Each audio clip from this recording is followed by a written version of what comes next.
There's a disturbance in the force. Stay tuned to see what has changed in the Star Wars franchise. What once was a house standing is no longer because it's right behind me, broken into pieces. Right now I'm standing outside the Sprint Mart gas station right off Blackjack Road in Starkville.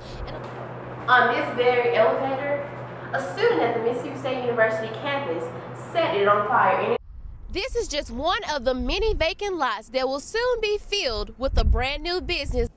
In Gardner Hall on the Mississippi State University campus, finding help on how to receive federal aid is just that simple. It's not every day that you see high school students taking the plunge. The Sam D. Hamilton Noxbury Refuge is home to many of Mississippi's finest trees and just its scenery at its best. With deadline after deadline and event on top of event, I spoke with the local marketing director. Moving into news from the Northeast now, students in a Pennsylvania high school will no longer be walking around in a cloud of body spray. This year, MSU Cheese, with the holidays being just around the corner, the Memphis sales store has been quite a boost in season started on Thanksgiving, with many retailers opening their doors earlier and posting discounts for longer periods. The spring pilgrimage is up and running in the city of Columbus. One school is always a part of this annual event. I'll share the story. Welcome back to Take 30 News. I'm Brittany Brown. Today I sit down with Justin Matthews. Justin, it's so nice to have you here at Take 30 News. Welcome.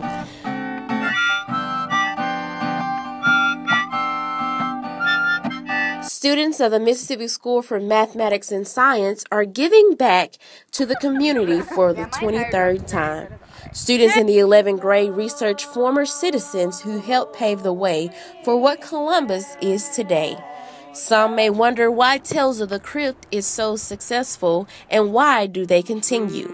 You will be surprised to find that these students aren't like others. The past is so important. The students strongly believe what William Faulkner wrote, "The past is not dead. It is not even past." Well, of course, I think it's an honor simply because these people, as you say, did once live here. And I want their lives to be remembered for something great, because whether they know it, whether they knew it or not, once they were here, they helped weave together the things that we now know and the things that we sometimes take for granted. So I think it is an honor. These students worked hard throughout the semester to develop the character and try to impersonate the person as accurate as possible. And through these steps, they find a respect for the past. I feel like the hardest part about developing our characters was trying to figure out what someone from this era, an era that I know very little about, would have actually said and felt and done, and then embodying it. Well, it has helped me gain character and find an interest in others, well, not as being just myself. Each year, the event is held at Friendship Cemetery, and the proceeds of the event are split between the Columbus Cultural Heritage Foundation and the other to a project by the choice of the class. I'm Brittany Brown reporting for Take 30 News.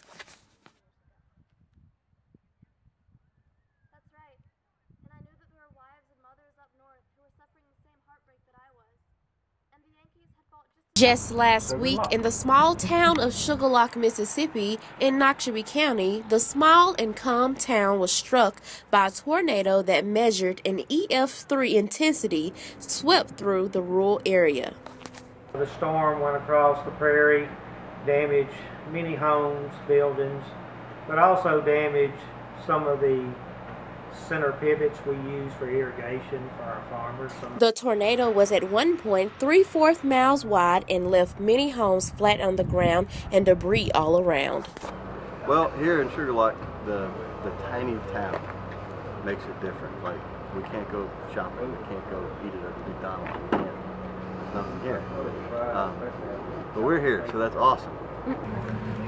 I've done several tornadoes, and when you go into each one, it's different, it's new. To go in and basically just sit and listen to the homeowners, hear their story. Many areas have had relief groups such as Samaritan Purse, Red Cross, and a host of volunteers assist the victims who were affected by the storm. They have assisted with food and helping with cleanup. What once was a house standing is no longer because it's right behind me, broken into pieces. It was a home to a family and even a child, in which they called a playground. They have no safe haven. With all the help that is taking place, the citizens can still see a brighter future, even when it seems as though everything is falling apart. For this particular time, everything and everyone is coming together. I'm Brittany Brown with Take 30 News. Starkville is a community that was once set to be built around the university. For all the new changes and constant flow of people and traffic, this community is starting to take a turn for itself. With flashing signs stating the opening of businesses, Starkville is becoming quite the city.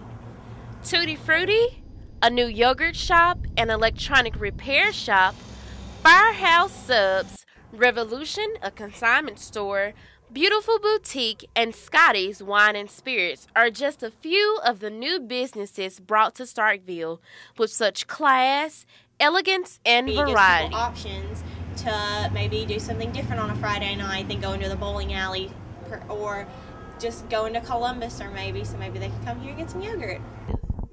Well, since I grew up here, a lot of things have changed, and I do like the new city that it's becoming. Sales has changed a lot because we were first in West Point, and we did good there, but since we moved to Starkville, sales and everything has picked up a lot, and we're doing really well.